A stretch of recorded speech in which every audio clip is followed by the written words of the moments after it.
see if the two-step works.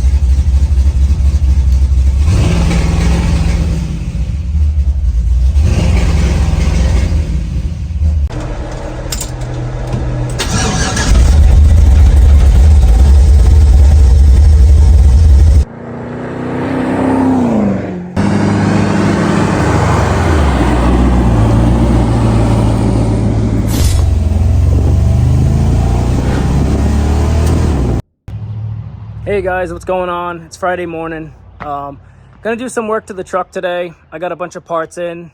Sunday, there's a car show that I want to hit, so it's just a couple little things I want to get done before then. I just got this stuff in from Jegs. Master kill switch. I got an NHRA rule book because there's some things about the truck that I'm kind of questioning, so I want to get those figured out. Just some lugs so I can extend the wires for that switch.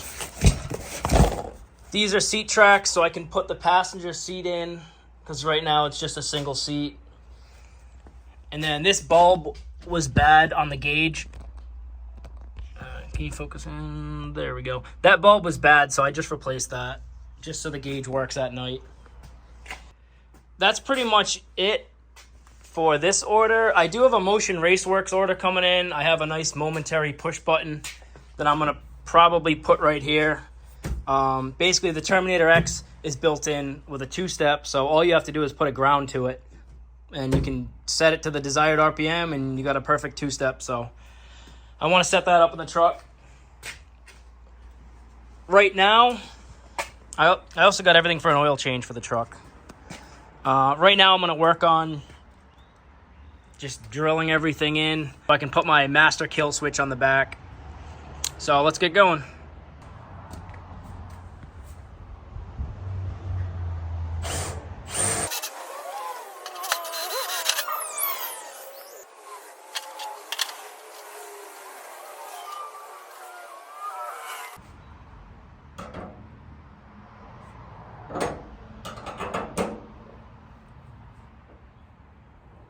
Now that I have this pretty much straight up and down,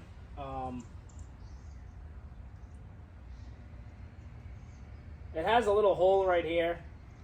If you don't put something here, when you tighten this up, this is going to turn. So I'm just going to use a self-tapper because it doesn't really matter.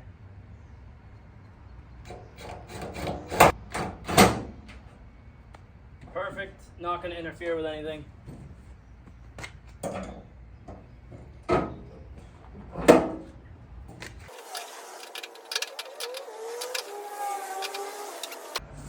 So obviously we have our selector switch here. When you go install it on the car, you're gonna need to know what's on and what's off because the tag comes on it loose, so you really don't know. So a quick way to just do that, if you have a multimeter, basically you can set it to continuity. This is your best bet. So it's set on continuity. If it's a continuous circuit, you're going to hear a beep. So I'm going to go on each terminal. I don't hear a beep, so that's determined that that is the off position. Turn it. There you go, complete circuit. So now I know which side's off and which side's on. This will just help when you're installing, so you know the position that you can actually mount the switch. That's on, that's off. On, off. Just a little tip to help you on your install. So everything's all tightened up. Everything's where it should be. It should be a little bit more centered, but it's good enough. There's a small set screw. It's a flathead. Tighten that up. And then this was just here to hold that in place. That's going to get pop riveted, but I didn't have that size rivet. So for now, that works. That's no problem. I'll get a rivet. But there you go. Switch is installed. This is currently how everything's set up right now. Just a small battery tray with some hold downs. I had a terminal that you could disconnect. on the negative side. So with an install like this, I'm going off of my 2023 NHRA rulebook because they're pretty strict. I don't want to get all the way up there and then they don't like the way something is. At least if I go by the book, I know I'm not going to have any issues. General regulations here for a master cutoff switch. Mandatory when batteries relocated or as outlined in class requirements. An electrical power cutoff switch, one only, must be installed on the rearmost part of the vehicle. Yup, got that. And be easily accessible from outside the body. Yup. The cutoff switch must be connected to the positive side. So we're going to have to see if that cable reaches here, and then I'm going to have to make a small one to go back to the battery, and I'm going to have to take all the wiring for the Terminator X and the fuel pump over there, put that on the positive as well. All of these wires I did have to extend a little bit. Should be pretty good. I'll be able to tie wrap all those together. If only I could find the ratchet. There we go, found it.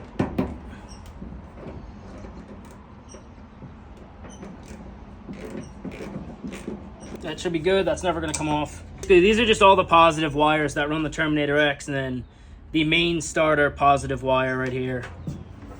So I'll be able to tie wrap these up, keep that nice and neat. I'm just going to need a short cable from this lug back to the battery. So I ended up having a cable from one of the last installs that I did. This should work. I want to try and run everything nice and uniform.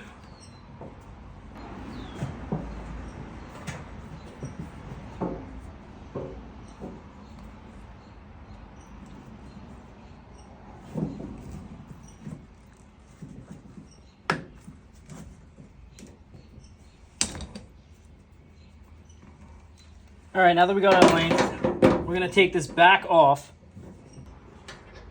Put that back there, because if I don't, it's gonna disappear and I'm gonna look for it for 10 minutes. This tool right here is meant just for crimping. Basically set it up on the notch. You put your wire in. It should center itself. Get it as straight as you want. Release that.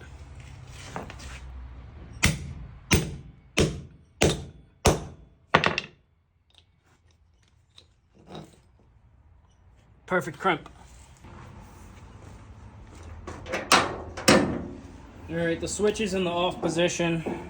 Let's take our cable and put it back on.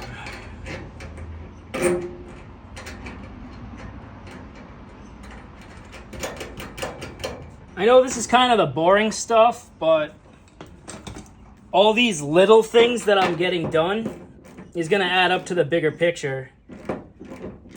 The truck does need a lot of little stuff, so it's nice that I'm actually finding the time to get that stuff done, because that's what makes something nice. All right, that's old. We don't need that. Here's another little trick that I like to use. I had these stupid things on there. Kind of trash. Don't need it. It's just waiting to fail. You take a 3/8 bolt, screw it all the way on, and you can insert that right into the battery. Let's snug that up.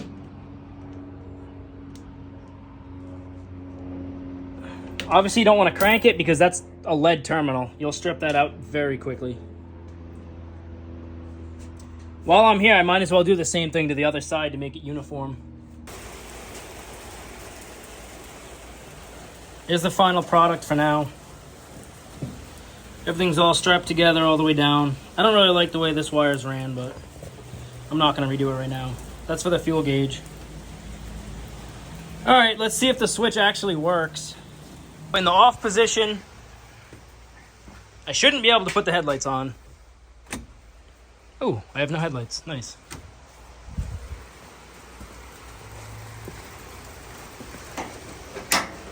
On.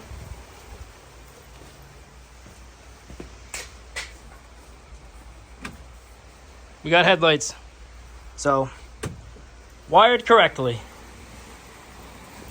The next thing would be to start it up and make sure this kills the engine.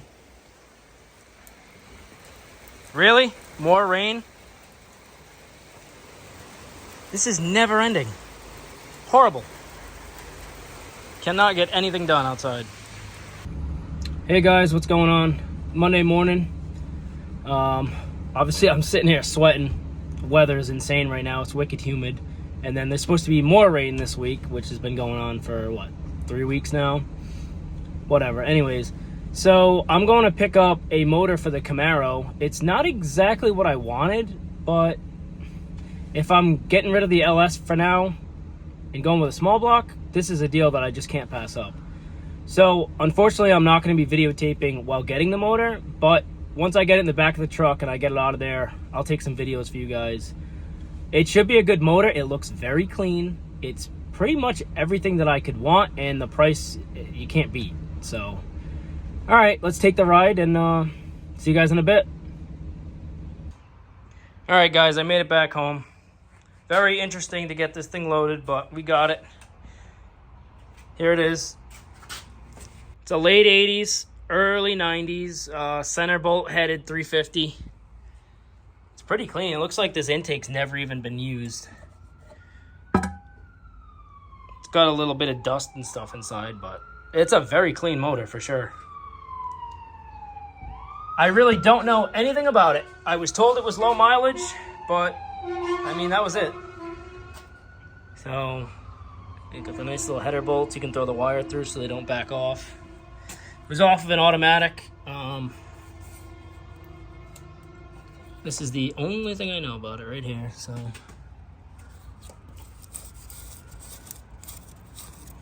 some numbers right there. Kind of tough to see. It's a little dirty. All right, so I got to clean that up and get a couple things ready for the front accessories. See what I can find. Should be set up for the power steering already. So I just got to get a water pump pulley. But my wife just helped me with the hood. I didn't get a video of that, so I'm sorry. It's 4 bolts, you lift it off, and then you hear her, why do we have to lift this?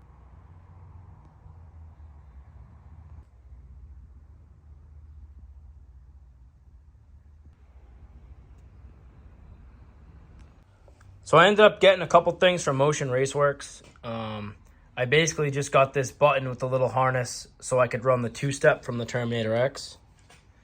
Comes with the weather pack connector if you want it. That's the part number for the button, and that's the part number for the connector. I'm not going to lie to you, I am extremely impressed. See if I can focus in. The actual body up top, this whole area right here, that's machined aluminum. I was expecting it to be plastic. No. That is quality. It's already set, ready to put your crimps on it. This is a really nice button. I believe the body of it's 5/8. Let's see how it fits in the truck. I know I'm going to have to do something to make it work, but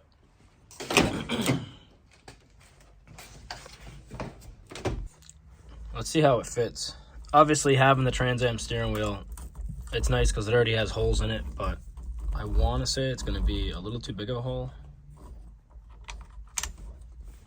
Oof, that's close. That's wicked close. That's in a good spot, too.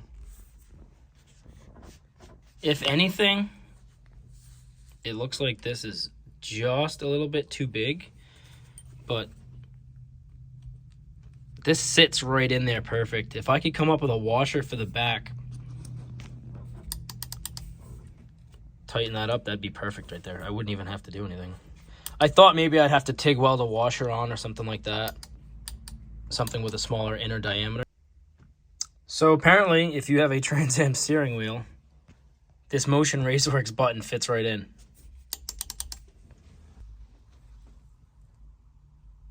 It's perfect. Fits right in, no problem.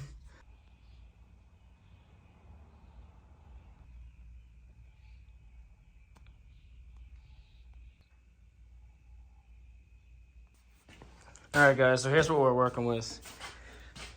This is the 5.3 that I had dropped in. The plan was to LS it. The plan was to just swap this in, get everything set.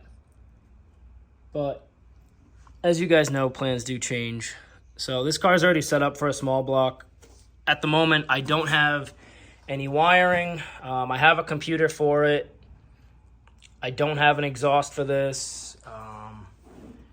I was going to adapt the 4-speed to it, which I'm still planning on doing, just later on. I have to get the hydraulic clutch set up and stuff like that. Like I said, the thing's already set up for a small block. So I found that small block for basically nothing. Might as well put it in for the summer, whatever, have my fun with it. At least the car's up and running, and I can drive it, play around with it, do whatever. While the S10's down, I can mess with this. You know, there's plenty of opportunity. Power steering pump, everything was brand new when I did have this car on the road. The radiator was new, the fan was new. You know, upper and lower radiator hoses were new. Who knows if they're good now, but the car's really dusty. It's really dirty. It's been sitting for a while. This car's been off the road probably about 3 years now. Originally, I built a 355. I had a very nice high nickel 350 block, ARP main studs. It was 40 over. It was just a regular cast crank and rod, but I had Keith Black domed pistons. I had small block 492 heads. They were off a race car from one of my boss's buddies. So those were pretty good. I had Crower Enduro 2 stainless steel rockers. I believe it was a Summit cam in it. Nice motor, but I ended up killing that, so that's why the car sat for so long. But it's still very clean. It's not a bad car at all. It's just it needs a lot of little stuff. So I'm gonna pull this motor right out.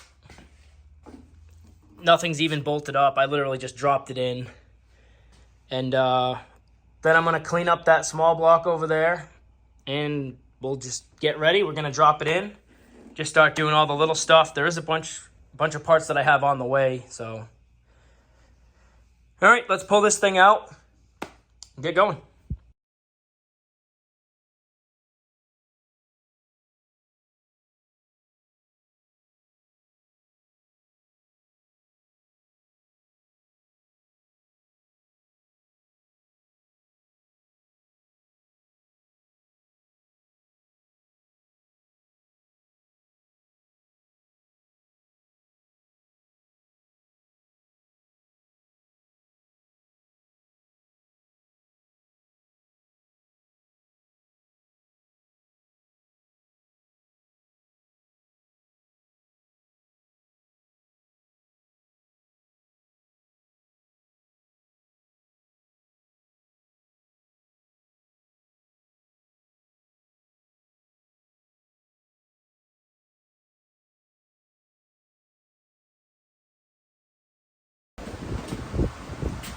All right, this junk's all painted up.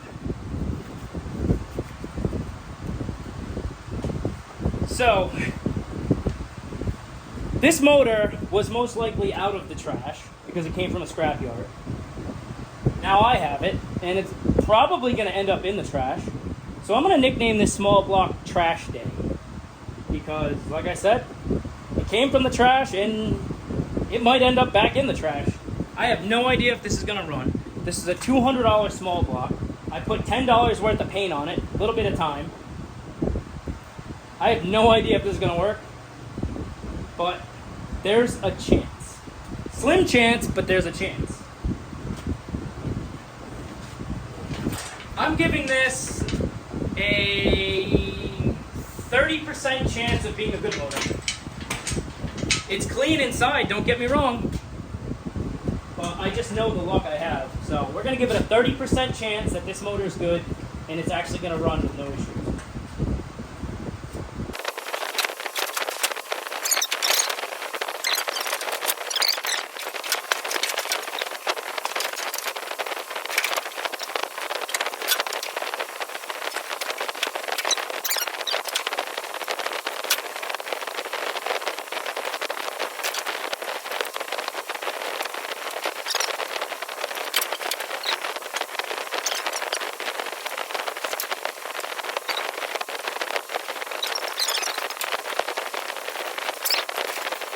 Oh no, I scratched the $5 paint.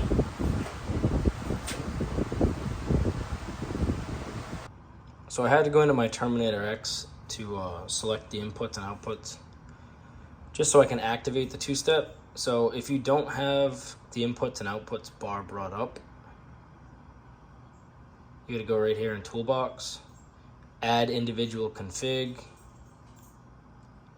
You go to I/O, which is inputs and outputs, open, and then hit default I/O and then open that. That'll bring up your inputs and outputs. And so right here, the two-step is what I'm gonna put on pin number 2. All right, so I'm on the Holley Terminator X version 2 software. Right now, I don't have anywhere where I can put the inputs and outputs, so you have to go in here, add individual config, go down to inputs and outputs, open, default I/O, which is the default inputs and outputs, and then you got it right here. Let's check the pin map, see if I have anything. I just have the AC kick. I'm gonna go to inputs and outputs. I'm gonna go with number 2.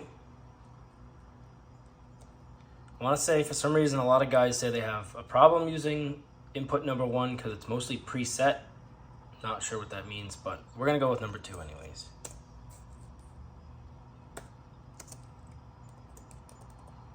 I'm gonna call it two-step,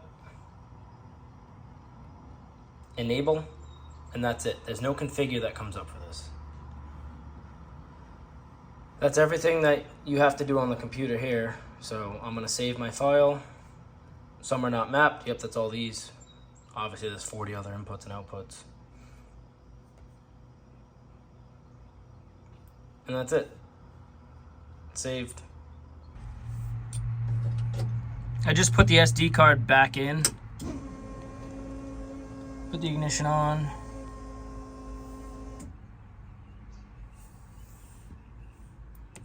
Go to advanced features, launch, two-step. I had already enabled it, so enable input 2, spark high on. That way it just cuts spark, it doesn't cut fuel. I just put it at whatever, 1794 just to try it. And then you're done. Back all the way out. Now we gotta do the wiring. So obviously I previously mounted that Motion Raceworks button. The only thing I had to do next to wire this, one end of the button has to go directly to a clean ground. And then the J1 plug, I want to say this input was pin A3, which ended up being the red and white wire. It's literally as simple as taking that wire, connecting it to the other side of the button. One side of the button goes direct to ground. One side of the button goes directly to this input wire, which happens to be white and red. And the two-step works. It's perfect. That's a simple ground input. I just want to neaten up that wire under there, and we'll go and test it out.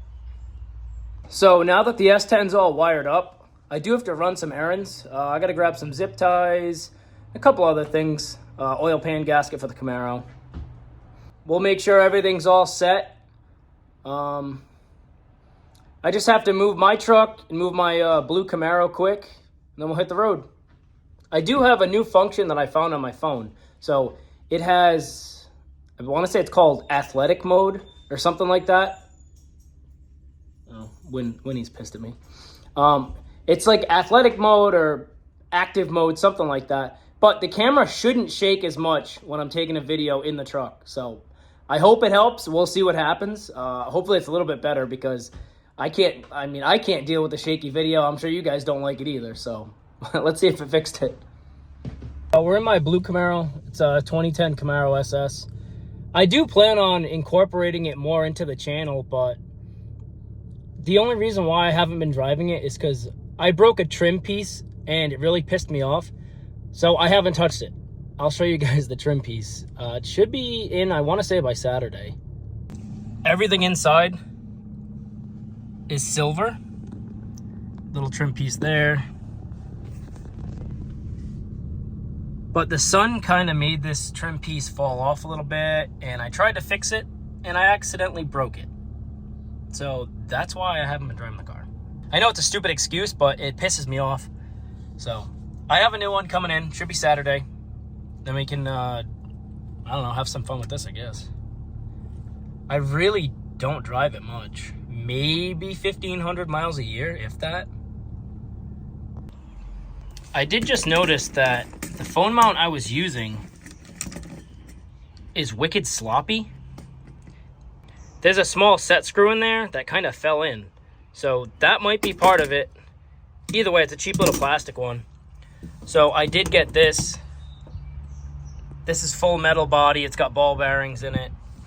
And you can lock the phone in.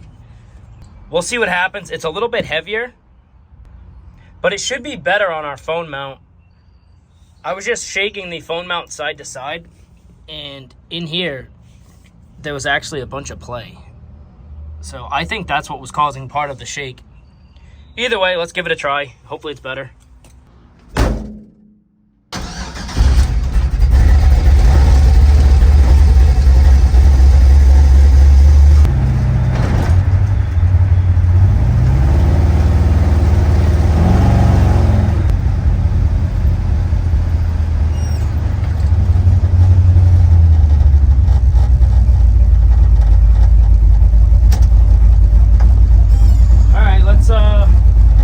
Let's see if the two-step works.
Alright guys, so this about wraps it up. I took the truck for a ride. I tested out the two-step. It works great. Truck's running flawless. There's a couple other little things to do, but not much. Unfortunately, that kill switch that I put on the back does not work because I didn't add the alternator and I didn't add the ignition wire all the way to that switch. So truck's running, you kill the switch, the alternator's still keeping everything running. So that's my mistake. You know, I've never wired one in, so now I know. So in this video, I'm not going to get to that. Maybe this weekend I will, because it's not a necessity right now. Basically, I ran everything from the positive side, the battery to the switch, and then from the switch, I have the main starter wire cable. I have the positive for the fuel pump, the positive for the ECM itself, And I thought that was going to be enough, but it doesn't. So in there, it does also say you have to kill all the power under the hood. So it looks like I'm going to have to run that alternator wire all the way back, and I'm going to run the ignition wire all the way back too, so that way it'll kill everything no matter what. The next video, I believe, is going to be on the Camaro with its unknown motor. I just picked up an oil pan gasket for it. Motor's dropped in. Yeah. And then I found something out. I'm like, you know what, maybe... Let me roll this over by hand. I did before, obviously before I put the motor in. Well, I didn't go all the way. And there's a slight dent in the bottom of that oil pan. And you better believe the crank's touching the dent. So I got to take the motor back out, take the oil pan off. I'm going to fix the dent in the oil pan, put my new $47 one-piece gasket over there. And then we'll make a plan for whatever else we need. We're going to need a distributor. We're going to need plugs, wires. I need to figure out the front accessory drive. I have a starter. I have a carburetor. Whatever else it needs. We're getting closer and closer, but it just sucks it has to come back out. Thank you for watching all the videos, liking, sharing, commenting on them, subscribing. I really appreciate it. I believe right now I made a stupid short that got close to 40,000 views, and then the last LS swapped S10 video, I want to say I'm almost going to hit 2,200 views. So that's pretty good for this has been a month. So I'll take it. Thank you for all your support. I'll catch you guys on the next one.